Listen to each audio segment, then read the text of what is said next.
Mais ce que les romantiques ont véritablement inventé, c'est le voyage en Orient. La nature du voyage et son idéologie même, en quelque sorte, en ont été transformées. Grâce au développement de la machine à vapeur et à l'instauration de lignes régulières en Méditerranée, le voyage en Orient devient rapide, aisé, programmable dès les années 1850.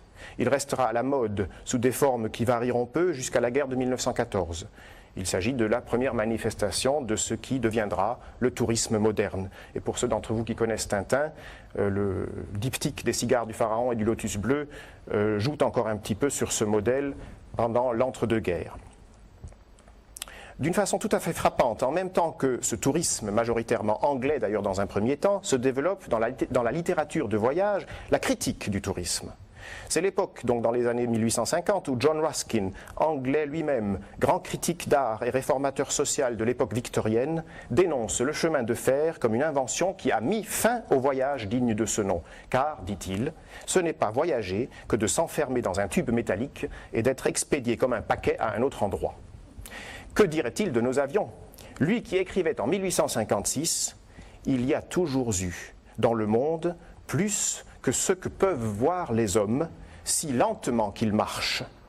Ils ne le verront pas mieux en allant vite. » D'où il ressort que le voyage est devenu l'enjeu d'un affrontement entre conceptions philosophiques de l'existence. Assez étrangement, la satire des Anglais en voyage, qu'on peut lire sous la plume de certains écrivains français du XIXe siècle, ressemble fort aux clichés contemporains des groupes de touristes japonais. D'où il faudrait peut-être conclure que de nos jours, ce ne sont pas forcément les orientaux qui savent vivre puisqu'ils ne savent pas voyager.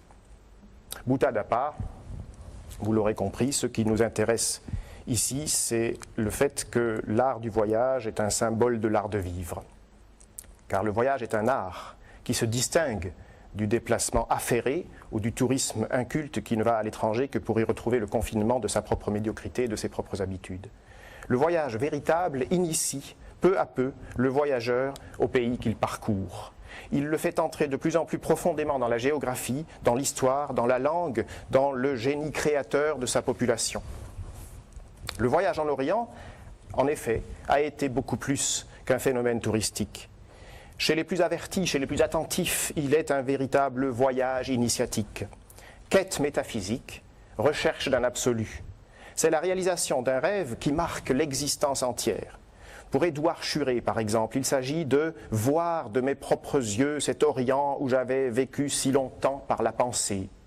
Et de son voyage sortira en 1898 Sanctuaire d'Orient, un ouvrage qui se donne comme une initiation ésotérique à la vie intégrale, à la vérité universelle, à travers la triple voie de la science, de l'art et de la religion. Vous le voyez, le voyage en Orient est le voyage par excellence, le voyage existentiel qui est lui-même une métaphore de la vie, de ce voyage que nous accomplissons et qui nous accomplit, de ce que la philosophie a pu appeler l'itinéraire. Au cours de ce voyage, tout passage, toute épreuve, éclairés qu'ils sont par le désir fondamental, s'inscrivent en nous comme un savoir nouveau, comme une nouvelle force. La métaphore fonctionne dans les deux sens. C'est parce que le voyage est à l'image de la vie que la vie pourra être à l'image du voyage. Le but du voyage de l'existence, c'est l'accès à une modalité d'existence qui soit suffisamment consistante et suffisamment signifiante pour se voir qualifié d'être. Se réjouir d'être dans la saisie d'un sens qui nous justifie et dans l'adhésion affectivement qualifiée à ce sens, tel est à la fois le chemin et le but. Dans une lettre de 1849, Alexandre Dumas écrit « Vous permettrez que, lassé de ce que je vois se passer tous les jours dans le monde réel, j'aille chercher mes récits dans le monde imaginaire. Hélas, j'ai bien peur que tous les esprits un peu élevés, un peu politiques, un peu rêveurs, n'en soient à cette heure où en est le mien, c'est-à-dire à la recherche de l'idéal, le seul refuge que Dieu nous laisse contre la réalité. » Est-ce qu'il faut se résigner à opposer ainsi le réel et l'imaginaire et à concevoir l'imaginaire comme une fuite hors d'un réel face auquel on est impuissant? Je ne crois pas. Là encore, c'est oublier la joie bien réelle et appartenant à ce monde-ci qu'on a prise et qu'on continue de prendre à écrire. Surtout Dumas, l'un des écrivains les plus prolifiques de tous les temps de l'histoire littéraire. C'est oublier également la jubilation bien réelle et appartenant à ce monde-ci qu'on éprouve à lire et à relire, par exemple, le Comte de Monte Cristo. La joie de l'imagination n'est pas elle-même imaginaire. Ne nous y trompons donc pas.